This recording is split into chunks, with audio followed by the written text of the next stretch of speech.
पहला सवाल यह है कि उम्रे को जाने वाले अगर उनका अकीका ना हुआ हो तो ये समझते हैं कि उम्रा और हज ये दोनों अकीके के बगैर नामुकम्मल हैं। दूसरा सवाल यह है कि उम्रा करने वाला और हज करने वाला उम्रा और हज को जाने से पहले रिश्तेदारों को, दोस्तों को, महल्ले वालों को दावत करा के जाना ये ज़रूरी समझते हैं। तीसरा सवाल यह है कि उम्रा करने वाला अगर कर्जदार है, उसके ऊपर कोई कर्ज है, तो कर्ज अदा किए बगैर उम्रे को जाने को ऐसा समझते हैं कि उसका उम्रा ही नहीं होता। हज और उम्रा तब्दीली का नाम है, लेकिन जाते हैं ऐसे और आते भी वैसे ही। अब तो ऐसा लगता है हज के फ्लाइटों के अंदर और उम्रा के फ्लाइटों के अंदर जैसे कोई बारात जा रही है। हंसी मजाक, मैंने अपनी आंखों से, मुबालगा नहीं कर रहा, अपनी आंखों से हज को जाते हुए, उम्रा से वापस आते हुए लोगों को देखा। फ्लाइट में बैठे हैं तो हिंदी फिल्में देख रहे हैं। हज और उम्रा में क्या फर्क है? हज और उम्रे अस्सलाम वालेकुम रहमतुल्लाहि व बरकातुहू। नाज़रीन, मैं हूं आपका दोस्त मौलाना एहसान रजा। बहुत ही अहम और खास वीडियो लेकर फिर से मैं आपकी खिदमत में हाजिर हूं। आपने एक चीज नोट किया होगा, हमारे गांव बस्ती समाज से जब कोई भी शख्स हज के लिए जाने वाला होता है तो हज में जाने से पहले वो क्या करता है कि चंद दिन पहले अपने दोस्त यार अहबाब को वो घर में दावत देता है खाने की। दूसरा काम ये करता है कि लोगों से वो मुसाफा करता है। मुसाफा करते हुए वो कहता है कि हमसे जो खताएं हुई, हमसे जो गलती हुई, इसको माफ कर दीजिए। बहुत लोगों का मानना है कि माँ बाप की इजाजत के बगैर ना तो हज किया जा सकता है, ना तो उम्रा किया जा सकता है। तीसरी चीज, बहुत लोग ये कहते हैं कि हम अपने नाम पे अकीका नहीं किए, तो जब तक हम अकीका नहीं करेंगे हम हज भी नहीं कर सकते, उम्रा भी नहीं कर सकते। तो ये कई अहम सवालात हैं। आखिर इसका जवाब क्या है कि माँ बाप की इजाजत के बगैर हज और उम्रा में हम जा सकते हैं या नहीं जा सकते। हज में जाने से पहले लोगों को घर में बुलाकर खाने की दावत खाने का प्रोग्राम कर सकते हैं या नहीं कर सकते हैं।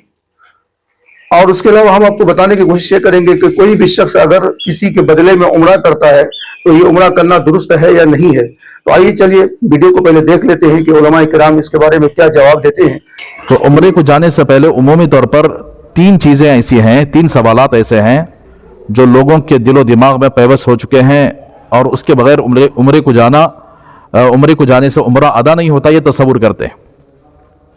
पहला सवाल यह है कि उम्रे को जाने वाले अगर उनका अकीका ना हुआ हो तो ये समझते हैं कि उम्रा और हज ये दोनों अकीके के बगैर नामुकम्मल हैं। दूसरा सवाल यह है कि उम्रा करने वाला और हज करने वाला उम्रा और हज को जाने से पहले रिश्तेदारों को, दोस्तों को, महल्ले वालों को दावत करा के जाना ये ज़रूरी समझते हैं। तीसरा सवाल यह है कि उम्रा करने वाला अगर कर्जदार है, उसके ऊपर कोई कर्ज है, तो कर्ज अदा किए बगैर उम्रे को जाने को ऐसा समझते हैं कि उसका उम्रा ही नहीं होता। तीनों सवालों के जवाब मुलाहजा फरमाएं कि अकीका नंबर एक, उम्रे को जाने वाला अकीका करके जाए, तो मेरे भाइयों उम्रे का और अकीके का कोई ताल्लुक नहीं है। अकीका मुस्तहब है, 7वें दिन में, बच्चा पैदा होने के 7वें दिन में अकीका करना सुन्नत और मुस्तहब है। इसलिए अकीके का ताल्लुक और उम्रे का ताल्लुक नहीं है। अकीका कभी भी कर सकते हैं, उम्रा करने से पहले भी कर सकते हैं, उम्रा करने के बाद भी कर सकते हैं। इस तरह ख्याल करना कि अकीके के बगैर उम्रा नहीं होता, यह गलत बात है। दूसरा जवाब यह है, उम्रे को जाने वाले और हज को जाने वाले जाने से पहले लोगों को दावत देते हैं और उसको जरूरी समझते हैं। अगर कोई उम्रा करने वाला, हज करने वाला दावत ना खिलाए तो लोग उसे ताना देते हैं कि देखो भाई हज को जा रहा है, उम्रा करने के लिए जा रहा है, लेकिन लोगों को थोड़ा सा डाल के नहीं जाता। तो मेरे भाइयों, लोग दूसरे लोगों के खाने के इतने आदी बन चुके हैं, उम्रे का और दावत का कोई ताल्लुक नहीं। बेहतर यह है कि उम्रा करने वाले, हज करने वाले खामोशी से निकल जाएं और हज करके वापस आए। उसके बाद अगर खाना खिलाना चाहते तो खिला सकते हैं, लेकिन उसको भी जरूरी ना समझे। इसलिए कि शरीयत के अंदर जिस चीज को जरूरी समझकर किसी इबादत के पहले या किसी इबादत के बाद किया जाता हो वो बिदात बन जाता है। हमारे नबी रसूलुल्लाह सल्लल्लाहु अलैहि वसल्लम सहाबा के साथ उम्रा करने के लिए तशरीफ ले गए। आपको कहीं ये बात नहीं मिलेगी कि आपने सहाबा को ये तलकीन फरमाई हो कि तुम अकीका कर लो इसलिए कि तुम उम्रे को जा रहे हो, और तुम दावत खिला दो इसलिए कि तुम उम्रे को जा रहे हो। और सहाबा ने नबी के दौर में हज करने के लिए गए, कभी अल्लाह के नबी सल्लल्लाहु अलैहि वसल्लम ने नहीं फरमाया कि तुम हज करने के लिए जा रहे हो, दावत खिला के जाओ, कभी नहीं फरमाया। तो अल्लाह के नबी सहाबा के साथ उम्रा करने के लिए तशरीफ ले गए, दावत कुछ नहीं थी। लेकिन आज के लोगों ने इसको जरूरी समझा, दावत खिला के जाना जरूरी समझा, और इसी तरीके से अकीका वगैरह को जरूरी समझा। ये सब के सब गलत बात है। तीसरी चीज, अगर कोई आदमी कर्ज खा हो, वो उम्रे के लिए जाना चाह रहा हो, लोगों ने उसके जहन को ऐसा बना दिया कि आप कर्ज अदा किए बगैर उम्रे को भी नहीं जा सकते। कर्ज जिस पर हो वो कर्ज के साथ जा सकता है, शर्त यह है कि वो कर्ज अदा करने की नीयत रखते हो, चाहे वो उम्रा करे चाहे हज करे। लेकिन जो कोई आदमी कर्ज लिया हो और कर्ज वापस करने का इरादा ना हो, तो फिर ऐसा आदमी के लिए वबाल है। इसलिए कि कर्ज लेने वाला ये नियत करे कि मैं जब भी चाहूं मुझे सहूलत बन जाए मैं कर्ज को वापस कर दूंगा। तो ऐसी सूरत में उम्रा करने में भी हज करने में कोई हर्ज नहीं है। हज भी माज़अल्लाह लोगों ने सैर व तफरीह का एक हज और उम्रा को जरिया बना लिया। कोई तब्दील, हज और उम्रा तब्दीली का नाम है, लेकिन जाते हैं ऐसे और आते भी वैसे ही। अब तो ऐसा लगता है हज के फ्लाइटों के अंदर और उम्रा के फ्लाइटों के अंदर जैसे कोई बारात जा रही है।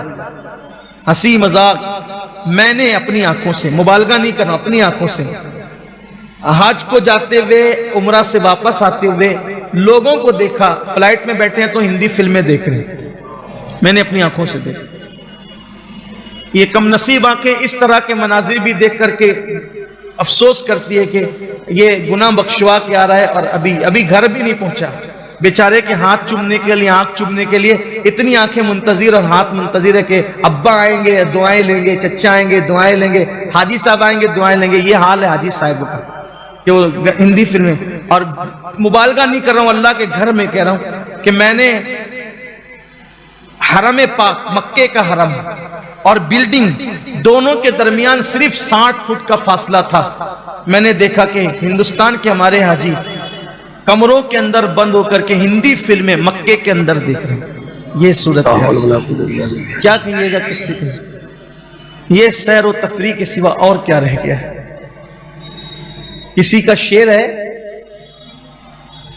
हाजी तो सब कहलाए, हज करे कोई एक। हाजी तो सब कहलाए, हज करे कोई एक। किसी को क्या मिलता है ये काबे में जाके देख। हमने अपनी आंखों से लोगों को ये भी देखा, हज के मौके पर, अभी हज हुआ भी नहीं है, बातें हो रही है कि पुतिया के लिए हार लेवे के ना, तो कहां कौन सी दुकान अच्छी रही है? ये यार खजूर कहां से खरीदे के? अरे अल्लाह के बंदे अभी हज तो कर, जब जाना तब करना। ये हाल है। फिर उसके बाद तवाफ की फिक्र नहीं है, 12 नंबर खंबे पर बैठे हुए हैं, बातें हो रही है तो के खजूरिया कितने मिली, मुके तो इतने मिली, 2 रियाल का फायदा होगा। ये हाल, हंसने की बात नहीं, अफसोस है इस पर। कहां हज का वो तसव्वुर, कहां हज का वो तसव्वुर और कहां ये हालात? हज और उम्रा में क्या फ़र्क है? हज और उम्रे में फ़र्क क्या है? हज तो फ़रीज़ा इस्लाम है, ये तो सिर्फ मखसूस दिनों ही में अदा होता है। जगह भी मुतय्यन है, दिन भी, ज़माना भी, वक्त भी मुतय्यन है। लेकिन उम्रे के लिए जगह तो मुतय्यन है कि वो काबतुल्लाह के तवाफ़ और सफ़ा मरवा की सई के ज़रिए ही से होगा। आमाल भी मुतय्यन है मगर अय्याम मुतय्यन नहीं है। साल के अंदर जब चाहे आप उम्रा कर सकते हैं, सिवाय हज के मखसूस दिनों के बाकी दिनों में उम्रा करने की इजाज़त है, कोई उसके अंदर रुकावट नहीं है। और फ़र्क यह है कि हज फ़र्ज़ है और उम्रा सुन्नत है। उम्रे के लिए इस्तिताअत वगैरह की कोई क़ैद नहीं है और उम्र में एक मरतबा की कोई क़ैद नहीं है। जिस कदर आदमी के लिए मुयस्सर है उम्रे कर सकता है। फ़र्जियत का जहाँ तक मामला, हज उम्र में एक मरतबा फ़र्ज़ है। फ़र्ज़ हज अदा करने के बाद आदमी नफल हज जिस कदर करेगा वो उसके लिए बायस से अजर व सवाब होगा। उम्रे का मामला पहली मरतबा भी सुन्नत है, बकिया मरतबा भी सुन्नत का दर्जा ही रहेगा उसको। ये फ़र्क है और आमाल और मुनासिक के एतबार से तो फ़र्क है ही है। नाज़रीन किराम, वीडियो मुकम्मल करने से पहले मैं जरा सा खुलासा कर देता हूं कि आपको वैसे तो आप सारी बात समझ चुके होंगे, लेकिन यहाँ एक खास बात बताना ये चाहूंगा کہ اگر آپ کے اوپر قرض ہو تو آپ سب سے پہلے قرض کو ادا کریں، اس کے بعد آپ حج اور عمرہ کرنے کے لیے جائیں، اس لیے کہ جو قرض دار ہوتا ہے اس کے اوپر حج واجب ہی نہیں ہے، تو حج واجب ہونے کے لیے قرض سے بالکل آزاد ہونا ضروری ہے، تو قرض رکھ کر آپ حج کرنے کے لیے جائیں گے تو پھر یہ مناسب نہیں ہے۔ دیجیے اپنے دوست مولانا احسان کو اجازت۔ السلام علیکم۔